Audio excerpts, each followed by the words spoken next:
এই প্রধানমন্ত্রী মোদীকে আমার কৃতজ্ঞতা জানাতে চাই, আন্তরিক কৃতজ্ঞতা। আমার হুম মার জান বাঁচিয়ে দিয়েছেন। হুম তবে ভারতীয় সরকারকে আমি একটি কথা বলবো যে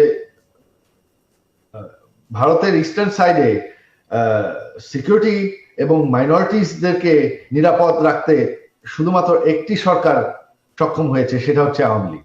হুম আর একমাত্র আওয়ামী লীগই পারবে এটা। আওয়ামী লীগ একমাত্র গ্যারান্টিড, আপনারা যদি চান যে বর্ডার সিকিউর থাকবে আর হিন্দুরা, বাংলাদেশের হিন্দুরা সিকিউর থাকবে, একমাত্র গ্যারান্টি আছে যদি আওয়ামী লীগ ক্ষমতায় থাকে। আর সেটার জন্য কিছু প্রয়োজন নাই, সেটার জন্য শুধুমাত্র প্রয়োজন যে একটা নির্বাচন, এবং একটা ফ্রি এন্ড ফেয়ার নির্বাচন, যেখানে আওয়ামী লীগের উপর আর হামলা না করা হয়। যে দেশ যে যে দেশ ফ্রি এন্ড ফেয়ার ইলেকশন হয়, আমি কনফিডেন্ট যে আওয়ামী লীগ এখন আবার। বেশ, আপনার দেশ আমাদের পার্শ্ববর্তী দেশ, সেই দেশের তৈরির মুহূর্তে ভারত পাশে ছিল।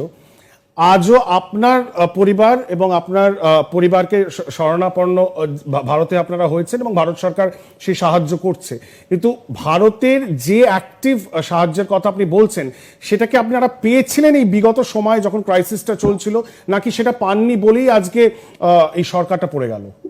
না, তখন মানে এই সিচুয়েশন, আমার মার